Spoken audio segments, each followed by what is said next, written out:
It's Monday, folks. Welcome to a Mailbag Monday here on the PHLY Sixers podcast, where we're coming to you live from the Xfinity Lounge here as we hang out with you. Derek, Devon Bree, the president of basketball operations, all of you on a Monday. Snow gets on my nerves. Gets on all of our nerves here on this PHLY Sixers podcast. But here we are. We are presented by Bet365. Whatever the moment's never ordinary at Bet365. Whenever you do sign up, make sure you download by using the code PHLY365. Again, Mailbag Monday, plenty to get to on this Monday. A lot to hang out with and discuss, man. You know, Bet365 is always a great partner, but I feel like the "it's never ordinary" carries extra weight because we've had about 10 of those moments in the studio so far today. Oh, yeah. That's how we operate. We just live that way. It's all good, but we have pros here and we get it done. It's never ordinary, but they make it happen here in the studios. All right, folks, we're going to get started here on the Mailbag Monday as we hang out with you. Tons of questions in the Discord, on social media as well. You guys represented us well, so we're going to try and do our best. Speaking of not ordinary, I came into the studio today and Devon was logged into Discord. Blew my mind. I'm still in here, everybody. What's going on? Send me a message in the Discord. I'll say what's up as we hang out with you during the broadcast. All right, let's get to our first question here on a Mailbag Monday. First, we got to tell you that it is December 15th. So, Derek, before we get to the questions, can you let everybody know what December 15th means in NBA world? Yeah, it basically means a bunch of people who signed free agent contracts in the summer are now, this is the first day they are eligible to be traded. So a lot of, people circle this date on their calendar. Like I said, I think something like now half the league or a little more than that is eligible to be traded, whereas before there were a lot of restrictions. So this is a day where people circle, they start talking about it. Realistically, a lot of years, there's not actually a ton of movement at this time. Like every now and then there will be a big name. I'm thinking about Pascal Siakam a couple of years ago. Yeah, but for the most part, it is a pretty quiet time, but the buildup starts and you start hearing chatter and you start hearing rumors. It's not that there's no conversations happening right now. It's just that decision makers tend to be, they tend to not want to make a decision until they hit the very last moment. They are a little bit averse to making early moves, but every now and then, like I said, you do see something sneak in. All right. So with that, yes, I was in the Discord, Aaron. It's already frozen outside, so I don't know if hell has to freeze over. It's cold outside and it's icy, so there you have it. Let's get to it, Bree. Let's start things off here on a Mailbag Monday. First question. Ricky. What up, Rick? Are people expecting too much too quick from Jared McCain? He's coming off a torn meniscus and a torn UCL. He didn't have an offseason to work on his game and gain confidence. He also only played 23 games last year. Is go get him Rick onto something here, Derek? Yes. I think if you go back to, we had a Legler interview, which is probably, a solid month ago now. It was definitely before Thanksgiving, where he talked about, it's going to take time. It could take months. He's going to have to get comfortable with the knee, get confident in the knee, get back up to game shape, all of those things that we have talked about. And, I think at that point, our expectations were set pretty low. We understood it was going to take some time. But then he came out. He had a pretty good 5-game stretch. He was back in the rotation. I think we all got a little bit excited. I think what's going on here is a couple things. First of all, I do think not having a summer and a training camp hurt him. I think he still has to, he doesn't physically look like the way he looked last year. And he's the kind of player who he never really pops athletically. So anytime he loses even, let's say, 10% of his burst or his athleticism, it hits him pretty hard because he just didn't have all that much spare in his game. So I think he's not getting to his spots quite as well. And also, besides all of that, besides coming back from it, besides not having the summer to work on, besides not having a training camp to get comfortable, besides not being in maybe tip-top shape, besides still playing with, a smaller brace, but still a brace isn't the right word, but you know what I'm saying. Yeah. He's also just doesn't seem like Nick Nurse trusts him right now. And, part of that is certainly defensively. There is a defensive concern that I think we've always had. But when you take off, let's say 20% of his his offense, all of a sudden the trade-off of should he be playing is a little tougher to justify. And Nick Nurse is in a tough spot because he is, he's expected to win and his job could be on the line. So, he is not, his first instinct right now isn't how can I develop Jared McCain? It's how can I win this game tonight? And I think that kind of has to be his instinct. I do think there is still, if he is going to win the most games possible this year, I think you need to get Jared McCain back on track. But I understand in the moment that is tough to, live by because, frankly, if you play him an extra 10 minutes against the Pacers or whatnot, or even against, not the Lakers, but the Pacers. Pacers, for sure. I'm not sure you win that game. Yeah. So I do give Nick a little bit of leeway. I would like to see Jared, string together a bunch of good games here so he can stay on the floor. But we're all admitting, A, I think Jared's going to take a little time to get fully back up to speed, and B, this is still a bit of an evaluation year with Jared, not offensively. I do think when he gets back to his self physically, he's going to be a good offensive player. But we talk time and time again in the offseason, like you've got to evaluate how well he can hang defensively, and specifically how well he can hang defensively alongside of Tyrese Maxey. And you do have to sprinkle in some experimentation of that, and Nick's got to then try to balance that with, but we still have to win games. So I think it is, I think I'm going to be frustrated at Nick throughout the year because of this. I would be more frustrated if Jared looked like he was up to speed, but he doesn't. But I do think Jared is still a significant part of your future and a real talent, and I do believe in the offense. So I would like to see more, but I kind of understand why Nick is holding him back a little bit. And I do think I'll throw you fans in there as well as us. I do think maybe at times you can skip over like, oh, Jared's actually in a pretty tough spot right now. We've talked so much about him just in general. First of all, Jared McCain this season has played in so far 16 games for the Sixers. He is averaging 6.9 points, 2 rebounds, 2 assists on these nights that he plays, and 3-point percentage just overall for Jared McCain is at 33.9%, which is not like him. On twos, just in general for his twos, his percentage right now is at 45%. And I'll bring that up too because we talk about 3-point shooting and how he relocates. He gets the shot off pretty quickly, the no-dip stuff, all the stuff that made you like him as much as you did a season ago in the 23 games. All right, so he's 16 games in. The difference is, yes, he was a rookie. He had a lot to learn, but he had a full training camp, the offseason, got off to the ground running pretty hot. This year, no training camp.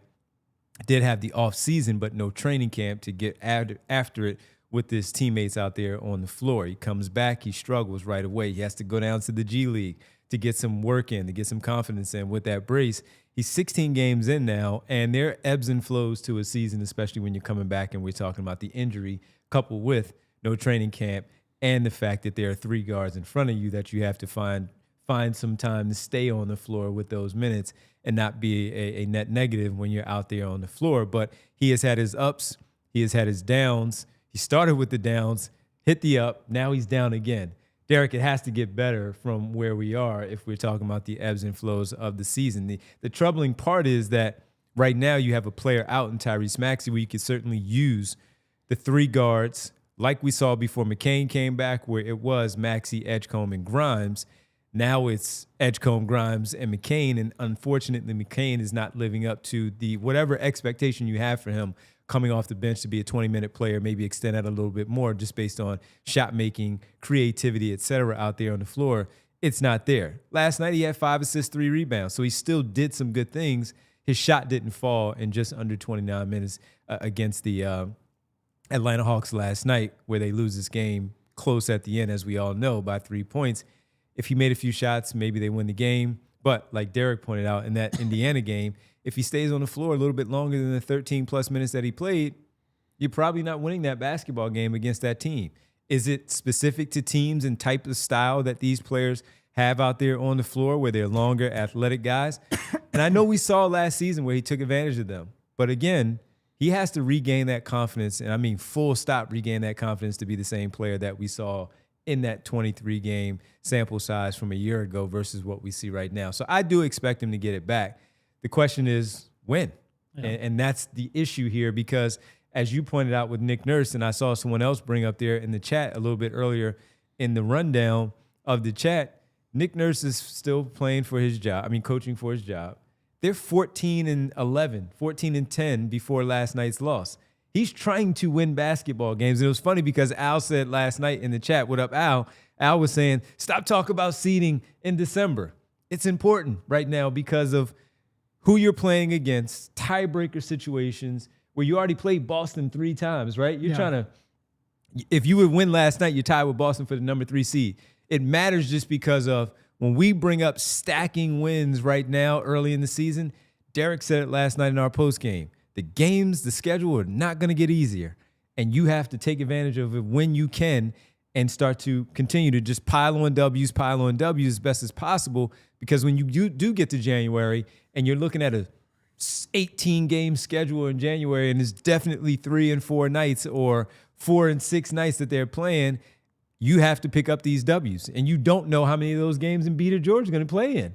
So that's where it's important, and Nick Nurse has to try to build with these players, pick up these W's. You're already without 2 of your forwards that are in your regular rotation, and you need to get these wins. And if McCain is not contributing to that, unfortunately, his minutes are going to get pulled back. Now, I did mention how Nick's in a tough spot, so you understand going for wins. Kyle Lowry should not play, especially when Tyrese Maxey is out. Kyle Lowry should not play ahead of Jared McCain. So Jared should have got those minutes last night. I think Jared should have got those minutes last night. And there, someone else brought this up in the chat. Justin Edwards has been dreadful, like dreadful on both sides of the floor. And look, they play different positions. They don't guard the same people. He's 6'5", 6'6". That's the difference. That being said, like if you are going to have that kind of a leash for Jared or for Justin, I'm a little surprised that Jared's not having a little bit of a leash as well. Like he should have a longer rope for Jared. And I'm a little bit surprised given all that Jared showed last year. And again, I don't think Jared looks now like he did last year. I think he's just not getting to his spots as quickly, as confidently. Yeah. He's not getting into his shots as confidently. But there's only one way for him to get back to that, and it's not sitting on the bench. So yeah, I would like to see him, let Jared play through some of his mistakes, because it does seem like he has a really quick hook for him right now.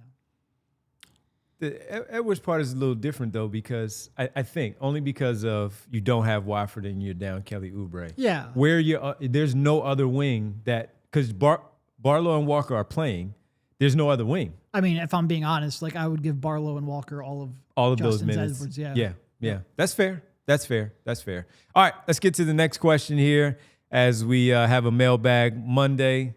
Good question to start things off with, Jared McCain. Mike D, what up? Does Jared McCain need an extended Blue Coats stint? Just seems like he can't find his groove, and the Sixers are too in the mix to let him figure out in close games. I mean, I really thought when he was playing 28 or so minutes per night over that 5-game stretch, I thought we were past this conversation. But yeah, if he's going to play 12, 13 minutes, send him down to the G League and let him get some real reps.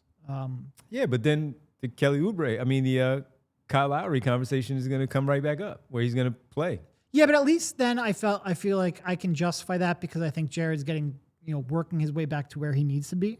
Right now, playing 12 minutes and, Kyle Lowry playing ahead of him, you're both playing Kyle Lowry and also not getting Jared McCain minutes. It's not I'd rather just play him up here and let him play through some of his faults. That's where I am. But yeah, if you're not going to do that, then I'm not against the G League. Yeah, I'm running it all until he can't run anymore up here and not sending him down to the G League. Everything has to play out up here, Mike. I mean, I will say, because when he went down to the G League the first time, like he was just not getting in except for garbage time, or maybe like a 5-minute stint and then he was done. He is getting like a solid 10 minutes in the first half, and Nick is going from there. So he is a more regular part of at least the initial game plan rotation. So I don't think it's as dire as it was when he first went down to the G League, but I would like to see him just a couple weeks of playing 30 minutes per night. I'd love to see it. And I will say this about if he were to go down to the Blue Coats and get after it right now, I'm trying to pull up their schedule here quickly just to see when they play because they have these 4 days off and they won't be around. They play. I don't see the full schedule overall, so I'll just keep looking at it though, just to kind of get a sense of where things are as I move into December. So they play the 16th, which is tomorrow. Would I give them some run tomorrow? Yeah, I would. Yeah. I would give him some run tomorrow because the difference between Jared McCain then and Jared McCain now, if we have seen double-digit scoring up here with this group versus when we saw him before going down. And quite honestly, he struggled when he was with them. And he had his issues there trying to score the basketball. For him to go crazy, though, I don't want to send him to Washington to play against the Go-Go. I would prefer if it was in Delaware. But if he's willing to do so, I would give him some run. Yeah, for that game and that game only. Because their next game, at least based on the schedule, is not until the 27th when they have to travel to Cleveland to take on the Charge. All right. That'll do it right there for the first segment. When we come back, we'll keep the conversation going. Many more questions here on this Mailbag Monday. What about Kelly Oubre? Anything out there? Some Jabari Walker, Dominick Barlow conversation? How about Joel Embiid and Paul George? All of those probably on the table here for you on this Mailbag Monday. Sixers are 14-11. They're off Monday, Tuesday, Wednesday, and Thursday. Back Friday and Saturday for back-to-back. It's NBA Cup week. We're talking about plenty of Sixers topics right here on the PHLY Sixers podcast. What's up, last minute shoppers? Yes, I'm talking to you. You know who you are. Well, if you are a last minute shopper, I have a last minute lifesaver from Aura Frames. Our good friends there at Aura Frames, they have you covered. Shelves are emptying. Stock is low. Aura Frames is a solution with a great gift that makes it feel personal. Here's what you get to do. You get to upload unlimited photos and videos. Just download the Aura app, connect to Wi-Fi. You preload photos before it ships. Keep adding them from anywhere at any time. Share photos straight from your phone all year long.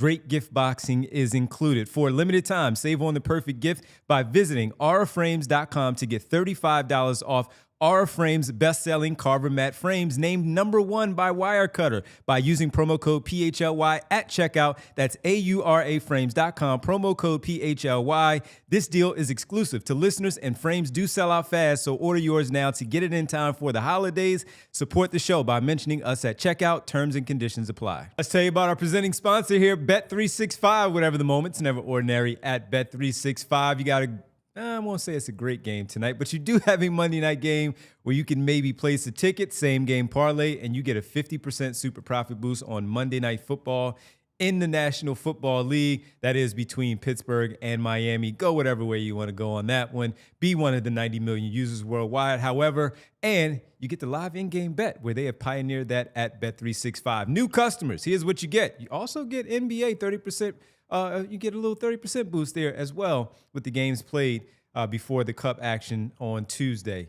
Breaking news, new customers get $150 in bonus bets, win or lose, whenever you bet $5. After you place a $10 deposit, you get $150 in bonus bets, win or lose. They can be used on spreads, totals, player props, futures, and more. Whatever the moment's never ordinary at Bet365. Must be 21 plus, physically located in Pennsylvania. If you or someone you know has a gambling problem and wants help, call 1-800-GAMBLER. It's the Matrix. It's the Matrix, Gene. Don't worry about it. I'm good. I did glitch. I apologize. You know, live stuff here on the show. Welcome back to the PHLY. Got to get that Xfinity Wi-Fi, Devon. Got back to the PHLY Sixers podcast on the Mailbag Monday. Derek, Devon, Bree, all of you, thanks for hanging out with us. All right, let's get back to it. By the way, make sure you check out Bet365, our presenting sponsor for the games tonight. Signing up using code PHLY365. All right, next question. Bree, what do we have here? Jeff Stewart. What up, Jeff? At this point, assuming he returns to health, would you rather trade Kelly Oubre or extend Kelly Oubre? I'll say this. His absence is glaring.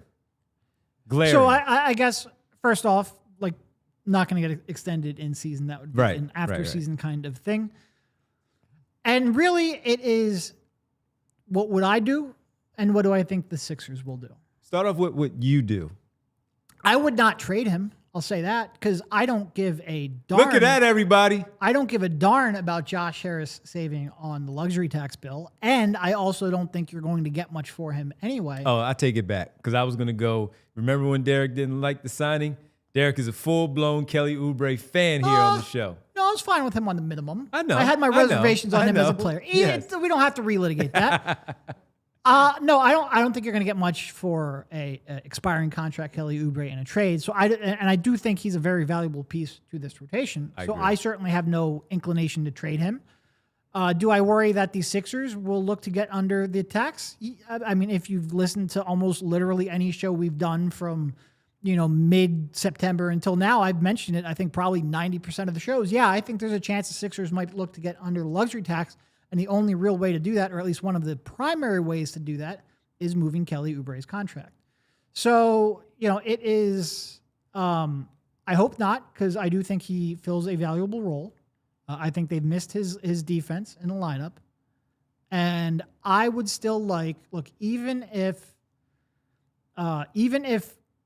we don't believe in Embiid's health enough to say, I think they have championship equity, which is usually the bar that they need to pay the tax. Like, they have to feel like they have a real chance to compete for a title in order to justify paying the tax. It would be tough for me to say that given the uncertainty around Embiid, but I think they have a chance to at least be entertaining in the playoffs, whether that's a round, 2 round, maybe even more. I would absolutely be willing to have Josh Harris pay that luxury tax bill to get me some entertainment in the playoffs. Do I think that the Sixers agree with that? I don't know. I hope so. Where were you before the season with Kelly Oubre? Because I know not just Oubre, but also Drummond as trade deadline candidates potentially because of the things that you just laid out. But also if they were good, if you could upgrade that position. And look, if they upgrade the position to get crazy, as you said, then that's one thing. Yeah. So there was a period where when I thought they would bring Quentin Grimes back on a real contract, yes. I could see an aggregation trade, including, Quentin and Kelly, along with maybe some draft capital to be aggressive and really go out and try to get a guy that you thought would be here long-term alongside Maxey and Edgecombe. Mm-hmm. So I think at that point, I thought there was a chance they would trade Kelly in a non-salary dump move. Now with Quentin being basically untradeable, Kelly's, $8 million or whatever contract, it's just not enough to get very many players of substance. So my interest is actually less now that they don't have another matching salary to really include. But some of that would come down to the details too, right? Like, there are certainly ways to be aggressive where you could combine Kelly and Drum, try to get someone young who you think can play alongside Maxey and long-term, right? Long-term. Yeah, right. But that would really, you need to see the details on whether or not I would pursue that. And I know this was an Oubre question. Jeff is in the chat. Thank you for sending the question in, Jeff. No problem with answering it. Can you extend that to Drummond? Because he was also one that we talked about, again, that would be moved. Between what you've seen from Bona and Drummond, how likely would you be comfortable with them trading or keeping? Let's see. Let me remind myself. How far over the tax right now are they? Let's count Josh Harris's dollars. Yes. They are no playoff football team either for Josh. Yeah. So. They're about 7 million over the tax line, give or take. So you're looking at Kelly, who is 8.3 million, and Drummond is 5 million on the dot. So Drummond by himself wouldn't even get you there. No, I think they need Drummond more now than I thought they were going to need him. Mm-hmm. And again, in just a tax-saving move, I have very little interest in saving Josh Harris a couple of pennies to decrease the fun that I will have in the playoffs. So, no, I don't have any real interest in moving Drummond. Yeah. Wow, interesting. It's going to be fun to talk about the trade deadline when they are 4 or 5 games over 500. They're still somewhere in that 4 to 8 range. In February. We had a roundtable among NBA writers across all of the All-City cities. It's up at allphly.com right now. And Tim Cato asked, one of the questions was like, what's your ideal trade deadline? And I'm like, just don't sacrifice my fun for Josh Harris's savings. Yeah. It's kind of sad that we're at that place, but I really do think combination of maybe bring Grimes back next year on a deal that's actually tradable, along with having an extra first-round pick to dangle, along with hopefully Paul George's value being rehabilitated a little bit. I think next summer or next, in season next year is when you're more likely to actually be aggressive. So now just don't kill my fun to save a couple dollars. That's what I'm looking for at this deadline. Look at this, man. I mean, look, Theo says you can't trade Drum either. Bona has not proved himself. Actually, Smitty says do not trade Drummond. He's a perfect backup. You also have in here, I saw some other ones talking about Drummond there. Gene, don't trade Drummond. Look where I'm at. I've completely flipped.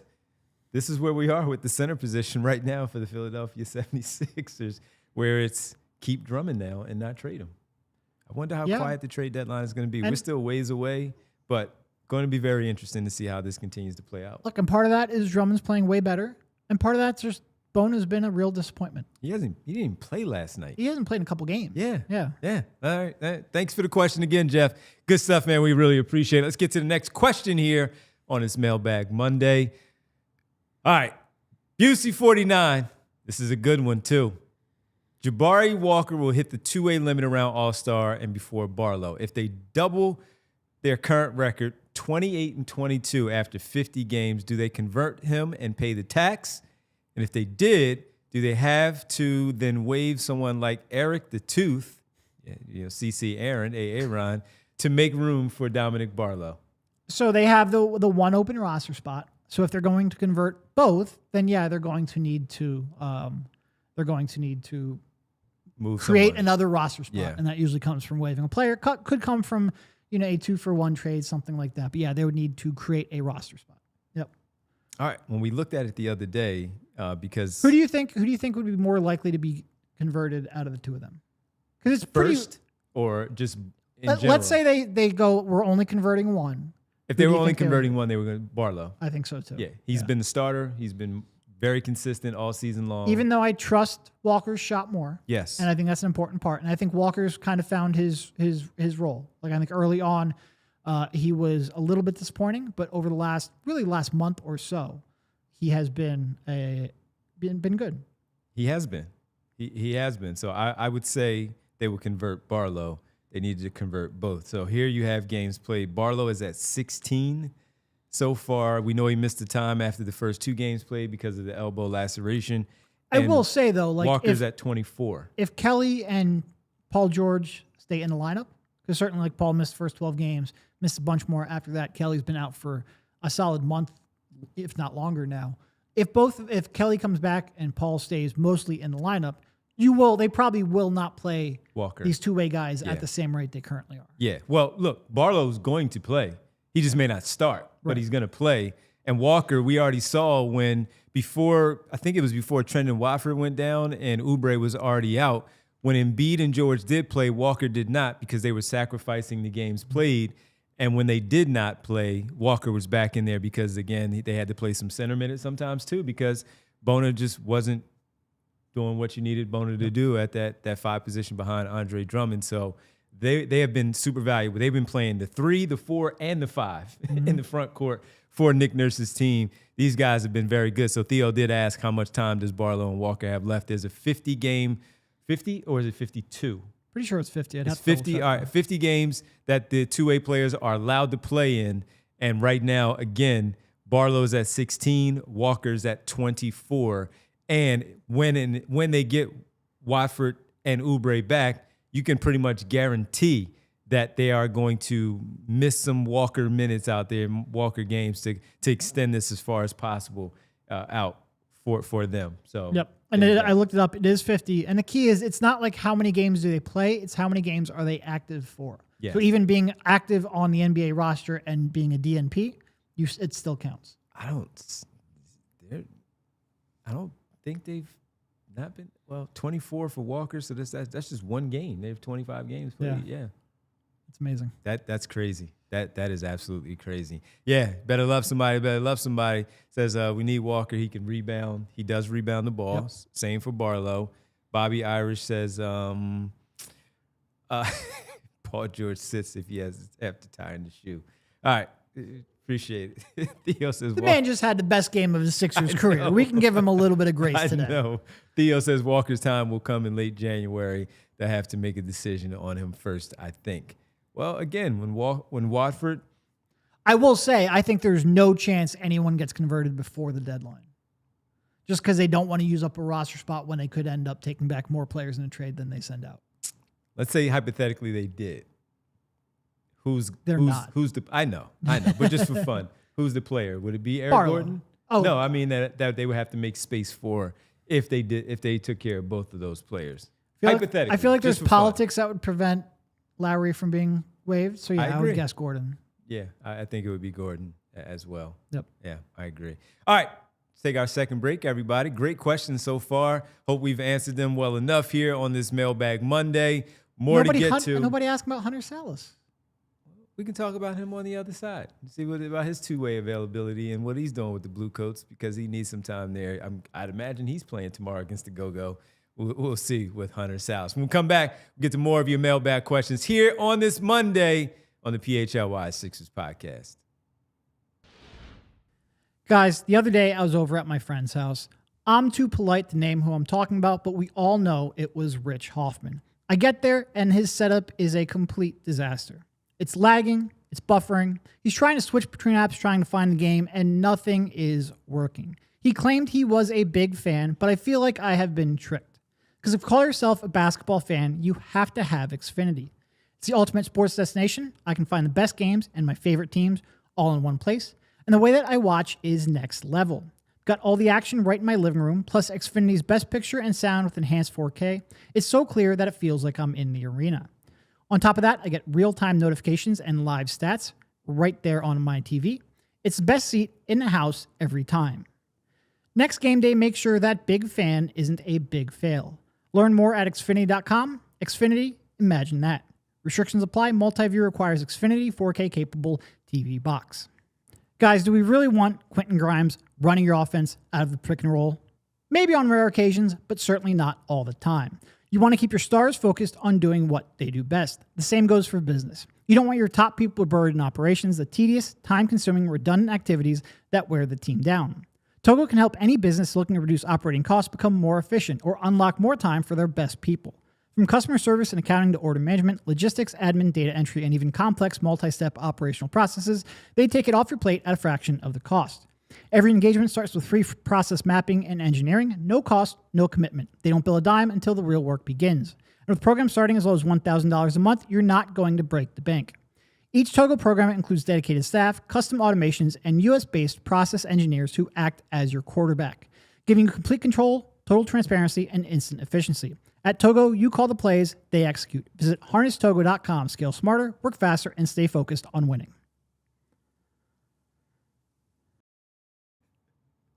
Welcome back to the PHLY Sixers podcast here on a Monday, a Mailbag Monday. Everybody, hit the like button for us. I left the foam finger in the other room. I'm sorry. Hit the like button, everybody. We really appreciate the interaction, the activity, as always here on the show. And as Gene always says, nucks if you buck. Make sure you hit that like button, like and subscribe. And when you do, you let us know how great we're doing. Leave a comment, as Rich always says. Let us know. Leave a comment. Let us know how we're doing here on the PHLY Sixers podcast. If you like what we're doing, leave a comment. If you don't like what we're doing, you can text Devon directly at 267. No, I'm just kidding. Send it. I have no problem sharing my number with any of you. You're all family, and I love you. Thank you. Lies. I actually don't even know. Is it a 267 start? It is. Okay. Yes, you got three of them. Yes, it is. Yes, it is. All right, let's get to the next one here. Real fast. Look at what Aaron says. Maybe they can dump Broom at the deadline. Get him somewhere that has space to burn. Second round pick, not playing a lot for this basketball team. Yeah. Any thoughts? No, I mean that would be the ideal. Because then you get to save.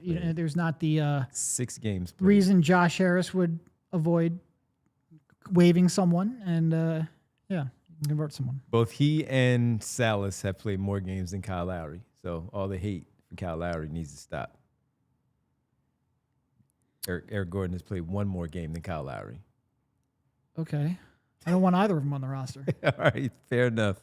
What do you think about Broom, though, quickly, just because Aaron said that? I mean, we're all disappointed. Maxime Reneau's now playing. Look, Sacramento stinks, but they're playing him and he's doing stuff. I mean, look, you let Lowry or Gordon go before Broom. You want to give Broom a longer leash. Am I saying I have any confidence whatsoever in him turning around his NBA career? No.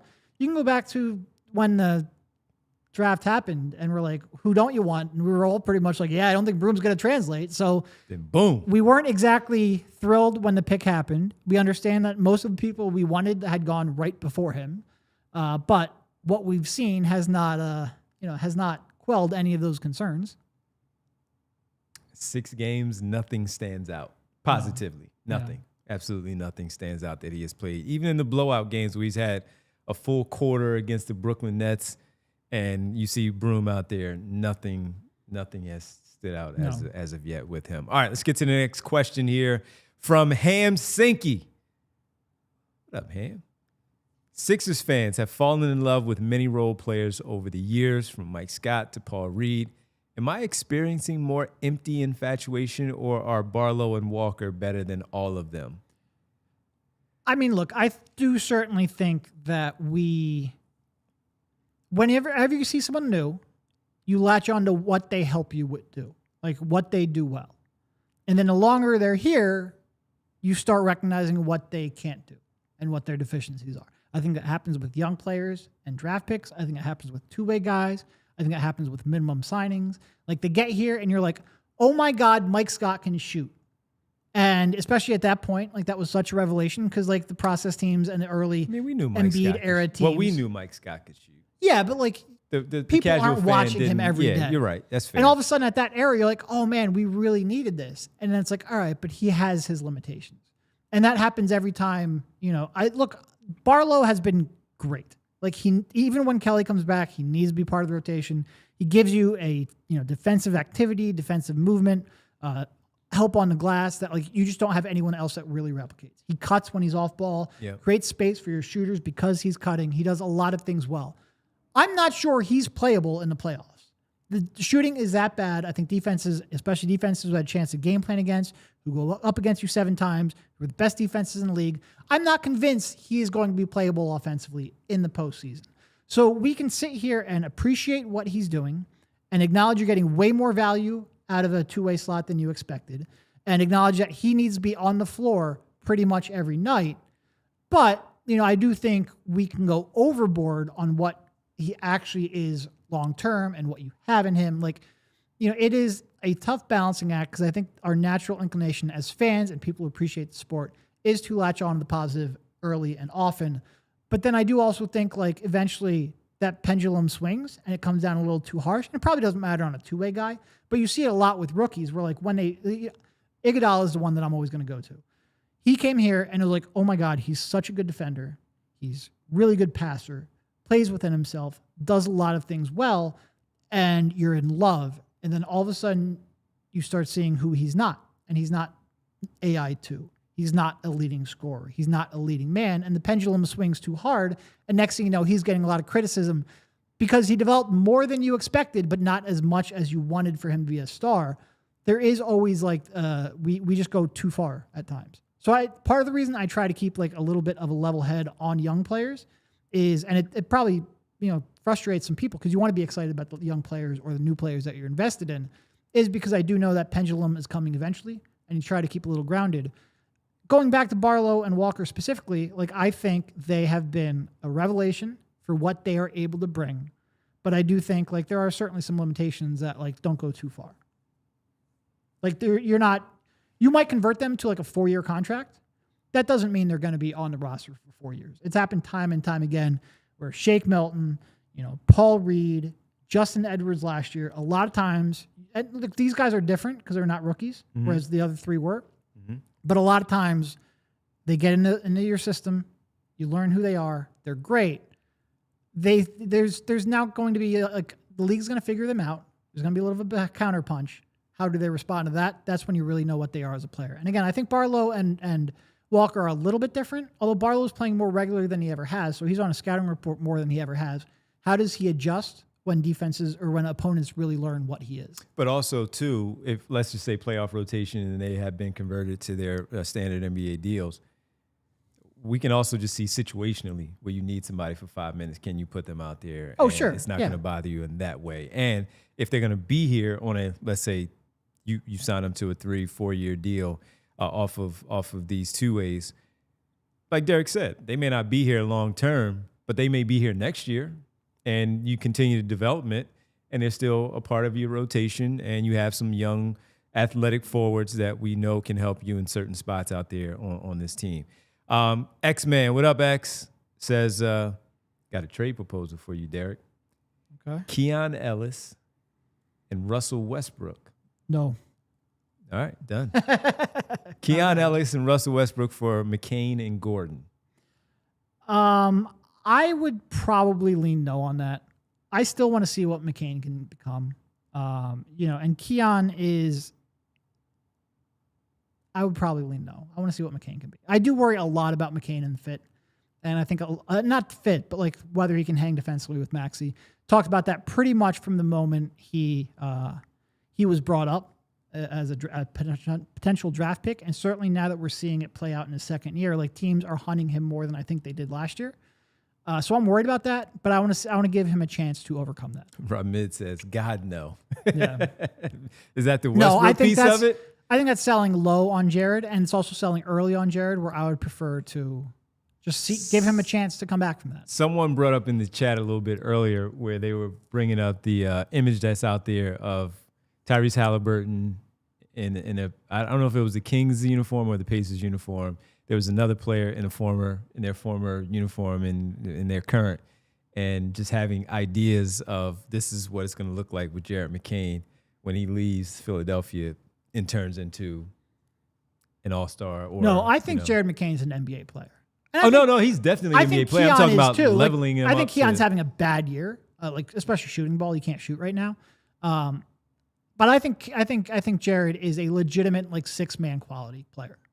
I'm just concerned whether or not it's eventually going to be here because of his fit with Maxey and because Maxey has developed into a all NBA caliber guard. You have to take that fit in. But like I said, I'm going to give McCain way more time because quite frankly, I just don't think he has a trade value right now where it makes sense to move on from him early. But I want to give him time to come back from it. I want to give him time to play out that fit and see whether or not those two can play together. And also, you got to see if Grimes leaves in the offseason too. Yeah, I feel like we had a question based around that at some point. We did. Are we going to get to that, or should I table my conversation? Well, hold on to that. Let's take our final break. Okay. Let's do that. We'll come back. We'll figure that one out, and we'll go from there and see where things go. Gene said it was the Brunson in the Mavs uniform now with the Knicks. Of course, two All-Stars, two All-NBA guys, and Halliburton and Brunson. Is that going to be McCain's future? Who knows? We'll see. We'll see if he can turn things around. Only 25 games in the books for the Sixers. He has played in 16 of those. He's got a long runway, so he'll figure it out. When we come back, final segment, your mailbag questions here on the PHLY Sixers podcast. Hey, if you guys are looking for something to do this Friday, Parks Casino is the place to go, specifically the Excite Center. While you're there at Parks Casino, one of my many favorite things to do with my casino of choice. Parks Casino's Pennsylvania's #1 casino, and it is close to Philadelphia, located in Ben Salem. All you have to do is take the street road exit, boom, right off of I-95 in the exit on the PA Turnpike. Here's what you get on Friday. I mentioned that. Aaron Lewis and the State Liners. That's the Friday, the 19th, 7 p.m. Then you have the Bee Gees Gold Tribute in January 23rd. Tracy Morgan in March. You know I'll be there. Maybe I'll see you all there for Tracy Morgan. The Excite Center is a state-of-the-art entertainment venue located inside Parks Casino, named one of the best places to see the country's best music and comedic headliners as well. I've been there. You need to get there. It's a great place to have a great night out. Parks Casino, this is how you win. You must be 21 and over. Gambling problem, call 1-800-GAMBLER. Guys, we all know the feeling. You walk in a jewelry store trying to pick something out for your wife or your girlfriend, and suddenly you're in over your head. You're thinking, what's the difference between all these diamonds? Or what if she doesn't like it? Yes, it can be stressful. That's why working with Joe and Michelle at Bucci Jewelers and Design is such a game changer. These guys make the whole process seamless. From the minute you walk in, they treat you like family. And they actually listen. They help you figure out what she'll love, and then their team designs something completely custom right there in-house. No pressure, no pushy sales vibe, just good people who love what they do. And the end result is something you're proud to give, and something she'll never forget. So next time you need that perfect piece, go see Joe and Michelle at Bucci Jewelry and Design. 30 plus years in the game, voted Philly's #1 jeweler year after year. Over 1,000 5-star reviews speak for itself. Check them out at BucciJewelers.com and tell them the guys at PHLY sent you. I told it. Welcome back to the PHLY Sixers podcast. Final segment here with us. Make sure you go check out Bucci's Jewelers, Bet365, all the great people here. Bet365. And when I mention Parks Casino, make sure you visit them at parkscasino.com. All right, let's get to the final questions here as we talk. Well, first, Bree, are we going to pull that one up about Grimes and McCain? Let's do that one. All right. And then that'll go right into what Derek wanted to talk about right before the break. Here was the question from Code Ran. What up, Code Ran? How split are you on Grimes and McCain? Do you believe if Grimes resigns that McCain must be traded? So I don't think these are related at all. Because if, to me, everything comes down to, like, for example, Grimes, I don't want him running the offense when Maxey's out. So you still need a point guard that can do that. So that would still leave a role for Jared. And to me, Jared's future entirely comes down to, do you believe he can play alongside Maxey? Not all the time, not 30 minutes a night, but for 10 to 15 minutes per night. And the answer to that doesn't really depend on Grimes at all. It's entirely, can Jared and McCain, or Jared and Maxey, defend well enough to get 10 to 15 minutes out of that pairing?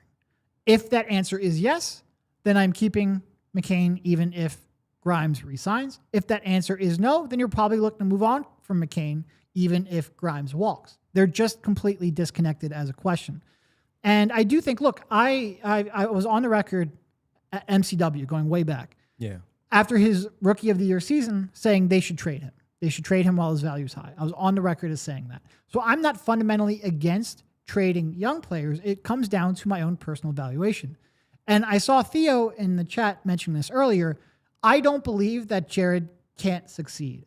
I believe that Jared needs to come back from his injury and get back into a flow. Those are two fundamentally different things. And because I still believe in Jared, I'm not looking to move off of him early, especially when his trade value is pretty low. So I'm still confident in Jared. I still think that NBA player that I believed in after his 23 games last year is still there. I'm still concerned he can't defend next to Tyrese Maxey enough for that to work on this team. I'm not saying it can't. It's a concern I have, but I want to play that out before I make any decisions. And I want to give him a chance to come back and be the player he previously was before you make that decision too. He's obviously an NBA player. That's without question. I think he can still play next to Maxey. And it's funny, too, because you think of, like, we talk about the small backcourt. If he was defensive-minded like Kyle Lowry was, there would be no question could he play alongside Tyrese Maxey. But because they have their limitations, neither one of them are great. They do give effort, but for a 48-minute game, they can be picked on, and you can clearly see it. You brought up the one time where it's like, yeah, he can defend all he wants, and he can compete, and then they'll just shoot over him. Yeah. And it's really obvious. And that's the issue. You're saying he needs Kyle Lowry's caboose. Fair. Go for it. Squats, man. But if he's not making shots, though, it also, that pulls him off the floor. If he's not making shots, if he's not running the offense well, if he's getting picked on where, not just picked on where they're shooting over him, he's getting picked on where they're going by him, and he's also being picked on when he's dribbling the basketball and they're plucking him and taking the ball away from him or taking him out of initiating the offense, which they need to do to get those other guys shots, then that is a problem. But we're only 16 games in for him. He started off poorly, had a really good stretch, and now he's back to that again. Let's see what the next stretch of Jared McCain minutes looks like, because at some point the shots are going to start falling again. They are. And these last two he has played without Maxey, where he's not getting some of the shots from him. Yes, you're getting them from the double teams that are headed towards Joel Embiid's way. Paul George creating some stuff and finding you as well. Tyrese Maxey also creates gravity where he's out there with McCain and he finds some pretty good shots. He has missed shots that are unlike him missing shots. He has to make those shots, though, to stay on the floor. It's one thing to talk about the 20 minutes played, and he's not doing anything defensively and he's not contributing offensively as well. The 5 assists and the 3 rebounds and no points is not going to help you stay on the floor. It's just not. It's just not. All right. Let's keep it going. Thanks for the question, Code Red. What do we have here next, Bree? PhD in hyperology. All right, I like that. After 25 games, how are you guys feeling about the VJ pick and if he's the guy you would pick again? Yeah, I mean, look, I think if you're going to debate anyone. And we're just talking people behind him now because Harper and Flagg are already gone. If you're going to debate anyone right now, not the guy we spent most of the spring debating, it would be Khan. Khan has been absolutely incredible. I do think offensively that would be a really good pairing. Khan right now is averaging 19 points, 5.4 rebounds, 3.5 assists, a really underrated rebounder, and just a really underrated physical guy. His shooting off the move, pull-ups, off the catch, I think would really, really be good next to Maxey. Yeah. And I do think he competes a lot better than people expected. I do still think, like, long-term, VJ is such an ideal pairing next to Maxey. You can make either case. And I'm certainly happy, VJ has exceeded my expectations. You know, I tweeted about this today. He's shooting 39% from three-point range and 43% from threes off the catch. If you would have told me at this time last year, when he couldn't shoot at all to start the year at Baylor, if you had told me he's putting up those kind of numbers in the NBA on what is now, you know, he has like 112 or something like that three-point attempts. That's like a whole college season's worth of three-point attempts. Yeah. If he would have shot this well at Baylor, I mean, he still probably would have been a third pick because the other two guys were really good. But like, he would have been viewed completely differently. His combination of being able to run a little offense, being able to defend multiple positions, being a real reliable catch-and-shoot player is just a almost perfect archetype to put next to Maxey. And I think there's clearly room to grow. Like we talked in last night's show, like, he looked like he had more purpose on some of those drives than he did earlier in the season. He looks like he is slowly figuring things out. And if that's true, he's got significant upside to grow. So I think Khan's been incredible. I think he'd be a superb fit offensively next to Maxey. But I'm really okay with what they did. Yeah. I think both teams are happy with their selections. Yeah. And look, if it was the other way around, they'd be performing still pretty well. If VJ Edgecombe was in Charlotte and Khan Knippel was here in Philadelphia, I think things would still look the same with the production that they've given so far. It's turned out to be a pretty decent draft so far. Like, there's some real contributors. I mean, even last night with the Pelicans playing, and they won, didn't they? Yep. Yeah, and Fears Queen's played well. Been great. Yeah. CMB's been really good. Fears, Coward has jumped right up. Yep. Yeah, yep. And I was a big Fears guy, but I wasn't sure it would pop this early. No. And it has for him. And he's starting, and it's not even a question of should Alvarado be getting the starting. No, Jeremiah Fears should be starting over him because he's better. And obviously they spent the high pick on him, but he's just been a much better player. So the draft class has been really good. Theo mentioned it as well. And then in the chat, they're starting to talk about the 2026 draft class, which is also going to be fun, top heavy, obviously with all those guys, AJ and Peterson, Darren Peterson, and the Boozer boys. It's going to be fun. It's going to be fun. It's going to be another Thank fun. you, Al Horford. There you go. Yeah. Well, no, because he's the reason we don't have a pick this year. I know the Thunder they're gonna add another one or trade it, whatever. Then again, if the Al Horford trade didn't happen, they might not have tanked as hard as as aggressively as they tanked last year. So maybe you don't have VJ. I'm trying to cope my way into not being upset we don't have a pick, but yeah, you might have Fears or Queen or Coward or true. You might have one of those. All right, let's keep it going. We have more, right, Bree? All right, Mr. Rose, who is that? Our what guy, up, Gene? What up? Hey guys, and the GOAT. Bree, it's your boy, Gene. How has the play of the team matched your expectations? What has been solidified? What has changed? I'll hang up and listen. Thank you, Gene. I think they're probably, record-wise, I think they're probably ahead of what I would have expected, especially given how many games have been missed. Embiid's a tough one because on the one hand, he honestly, this is going to be crazy to say because he just missed 3 weeks with a right knee soreness. He's kind of played more frequently than I expected, which that says as much about the expectations that I have as it is him playing. But it's been so up and down. I do think he is starting to look better and rounding himself kind of into form. VJ's been, we just talked about it, way better than I expected. A lot of the players individually, Maxey took a massive leap that, quite frankly, changes the entire way you look at this team. You're even getting contributions from the two-way guys. Yeah. And needed minutes. So, on the one hand, I feel like the team, and Paul George is, we talked about this last night and I wrote about it. He is starting to look like he is comfortable in a way he never was last year. And it's only a couple games, but even beyond these two, like it's 4 or 5 game stretch, he's been, I think 22.5 points per game over his last 4. So a lot of the individual pieces I feel better about. and the team record is about the same, which, they've lost some close games here and whatnot. I think it all still in terms of short term. Long term, I feel better about the team. VJ, more confident. Tyrese, more confident in being a franchise guy. Short term, a lot of it's going to come down to Embiid. If Embiid is truly rounding into form, then I think the pieces fit maybe better than I expected, and there's a little more upside in the short term this year team. But it really comes down to, can Joel stay on the floor? Can he find his rhythm? Can he be a bit more impact defender than he's been? And then that, I think, is still very much TBD. For me, if I remember correctly with our preseason predictions, the three of us had 5th or 6th seed for the Sixers by the end of the year. But I didn't expect a 4-0, what was it, 4-0? 4-0 start, 5-0, 4-0 start. Did not expect that.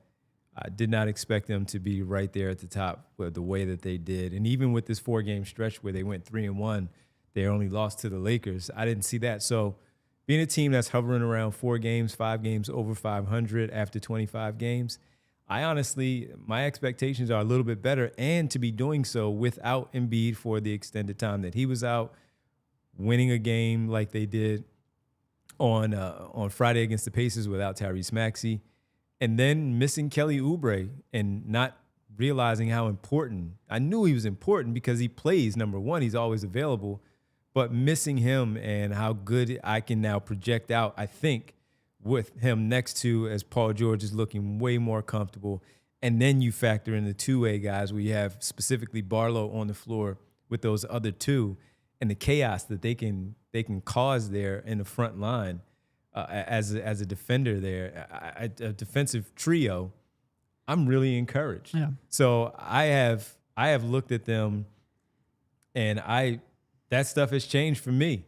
So I do think that they are still in that 5-6 range. I don't think it'll be a top 4 seed for the Sixers. I do think that they're still in that 5 to 6 range, but I am really encouraged by what I have seen because of the things that they've still had to overcome with key players being out of the lineup, and you're throwing two-way players in the starting group, and they're doing this stuff with them, a rookie who obviously got up to a tremendous start, hit a rookie wall. Now he's come back with some back-to-back 20-point performances where he's looked really good as well. I'm pleasantly surprised with what I've seen through the first 25 games of the season. I'm kind of shocked, honestly, just because of the time missed with those players and having to lean on players like Barlow and Walker. Barlow misses. So we see what Barlow looks like from the first 2 games. He's out. We're like, yo, you need Barlow back in the lineup. Now you're missing Kelly Oubre for all this time. His importance is really glaring. You see Trendon Watford is not there. You see some really good games, a triple-double, some other games that he had that were really good, some bad ones, but you want him back in the rotation. You're having issues with your backup center because Bona can't stay on the floor consistently. And then there's the Andre Drummond piece. So speaking of all of this, Adem Bona and Justin Edwards have been assigned to the Delaware Blue Coat. There you go. Which I think that's probably mostly because of the layoff. But, yeah, just give him some run. Yeah. Go down there, get some run. That's good work on them, and go down there and light up the G League and take Hunter Salas and Janai Broome with you so they can get some work there too. Go beat up on the Washington Go-Go on Tuesday. We'll all be tuned in. Well, I'm not because I'm watching the NBA Cup Championship, but there's that. All right, everybody, we are hitting a little bit of overtime here. Quickly, head on over to allphly.com for the remainder of the show. Thank you on the TV side, on the Fast Channel. We'll be back tomorrow, 3 p.m., right here on the PHLY Sixers podcast. I'm not mad at that. We were talking about Jared McCain, Broome, and Salas, and they send Edwards and Bona down there. I'm good with that. Take a quick trip to Washington. Yeah, I mean, look, they have 4 days off. So. Yeah, get him some running. All right, any last minute thoughts? Do you realize over the last 15 games they're the 5th ranked defense in the league? So I remember when you and Rich specifically, we were talking about this, and I saw this, that Rich had put out the numbers, and they were like 15th overall at that point. It was about 3 games ago. I did not know that they were that good. I'm not sure I buy that, but if that is true, which again, I don't know. Teams aren't lighting them up, though. No, they're not. But if that's true, that changes the outlook quite a bit. You get Oubre back, and that helps out a lot. Mm-hmm. Yeah. Paul George has helped a lot. 100%. 100%. David jumping in here with the super chat late in the show. Did the last 2-minute report come out yet? Absurd. So I saw it last night, but when I clicked on it, Dave, I couldn't see what was going on with the clip. The one that they were focused on was the Suns-Lakers game, where that one was all over the place with their 2-minute report. But when I went and looked, Dave, Derek, I didn't see anything, or at least on my phone, I couldn't see it. There has not been a last 2-minute for last night's game posted yet. No. It will be interesting, though. The only thing, even after we talked about it and we were finished the show, the only thing with that play with the over and back, the backcourt violation, look, the foul was called. So the foul was called after the fact, we know. Would they have pointed out that they should have called, if they went back and they reviewed it, would they have gone back and said, we should have called the foul sooner? Does that matter? I don't think it matters because they called the foul. They just would have called it 2 seconds sooner. It's a good question. Would that be a miss, no call? I don't know. That's a good question, yeah. I don't know. That's my only thing with that, going back and reviewing that play in that particular spot. It's the only thing. Otherwise, you're 100% right. Yeah. Bad job by the officials on that play. I was thinking about that. I'm like, well, they called the foul. So the foul was called. They just called it 2 seconds later. Yeah. What would they have done in that spot? Would that have negated the fact that what was asked? Because here's my part, though, because when they look at it, it's clear that there's a violation. Yeah. When they overturn stuff, you're looking at one thing, but the violation still occurs. Right. So you can't negate the violation when you let the play extend by you not calling the foul 2 seconds earlier. That's where it's weird. Bree's got the backcourt up. That's just really bad. Still just shaking my head. That's just really bad. Dave says I can't get over it in the chat after the super chat. That's just really bad. Look at him. It's not even close. That's really bad. And that's like the main thing you're watching on that play. That and a foul. The official is standing right there. Right there. Could not have been closer. Yep. Yeah. Yeah. All right. Backcourt is killing me too, Dave. I'm right there with you. That's where my head went, though, with that. What would they do? What would they do? Yeah, I don't know. Yeah, I don't know that one. But we'll wait the 2-minute. We'll make the report and find out what happens there in the end. All right, that'll do it for us, everybody, on the Mailbag Monday. Hopefully you had a good time. Hopefully we answered all the questions that you asked well enough, where you got some answers that were satisfactory. We really appreciate you sending them in on this. We don't get a chance to do a lot of Mailbag Mondays during the season because of so many games, days off. We have to talk about something different on a Monday because we actually have a 3 p.m. show. So we thank you for sending them in the Discord, which I was a big part of and always a big part of here on the PHLY Sixers community, and also on Twitter as well. Let's get to the world famous. It's time for the roll call. Did you write down the names today? So I forget who told me yesterday, but if you click on the like 50 XP at the top, it actually gives you a list of like 36 names. Oh, because of the activity. Yeah, I think it only gives you up to 50. Top fans, it says. Yeah. So I can cheat now. You're the GOAT. I don't remember who told me that last night during the post-game show, but I appreciate you. But those are just the top. No, I know. Doesn't mean that. And then I'll scroll up and see if there's any I missed. We'll try to get as many. But no, I forgot to jot down names. If you're asking whether I did my job, the answer is no, I did not do my job. But now I can fake it a little bit better. All right. Yeah. Well, you just gave him the secret sauce. There you go. We'll start off with Bobby Irish in the chat. He What was up, Bobby? in there right from the jump. And of course, we have to shout out Eugene and Winona, 2 of our regulars and 2 of our favorites. Thank you, everybody. Marcus Blackstock, Kel Knows Ball, D Flyers. What up, D Flyers? Can we please get our old names back? I don't know. What's going on YouTube? It is awful. 76ers TTP, SB Cole, Jeffrey Stewart. Jeff, what up? Markel Futz. That's Futz, no L, just Futz. What up, Futz? Val, of course, in the chat as well. Hey, ladies. The Court Jester, Jason A. Jay. Haitian P. That's Rich. What up, Rich? Alpha Ted, otherwise known as Theo. What up, Theo? You done messed up, AA Ron. You done messed up, Aaron. He's the only name I prefer to not have the full name. That's on. fair. Philly fan 25. Greeny Green was in the chat. Lost Green. sleep. Puppas checking in. I'm losing some sleep tonight because we got a Monday night football game, so I'll be going to sleep late. Fusion. Smitty. Smoggy. Not up, what Smog guy? YouTube listed, but it's your name in our hearts. You better love somebody. Love somebody. Love somebody. Love somebody. I think we saw Mom in there. Yeah, she was in there. Yeah. Yep. Darkness. Turn the lights down. I'm not even attempting that. Well, I'm still turning the lights down are. for somebody. How about the? I don't want to do that to them. I was going to say the Cincinnati Bengals. Turn the lights down. Turn the lights down for Nick Castellanos. Yeah. Little signing there with the Phillies. Yeah, taking over right field. Heartbroken. All Lamar Williams, X-Man, Ed Wright. What up, X? Riordan 07. What up, Riordan? Let me Riordan, is that how you? I just, yeah. See, let's scroll up, see if there's any that I missed. I said Bobby. Blah, blah, blah. Who else you got in there? I think most of the ones still yapping, I have said. All right, well, let's get ready to say goodbye to everybody then. Thank you, everybody. Make sure you hit the like button so you can, too, like and subscribe to the show if you haven't done so already, or just simply we should passing thank the word. David DeBacco for the super chat. Thank you, Dave. Yep. Appreciate it, Dave. Sick of the refs and their terrible call from last night's game. Absolutely. Also, the goaltending that was not called on Jalen Johnson because the ball was clearly on the rim.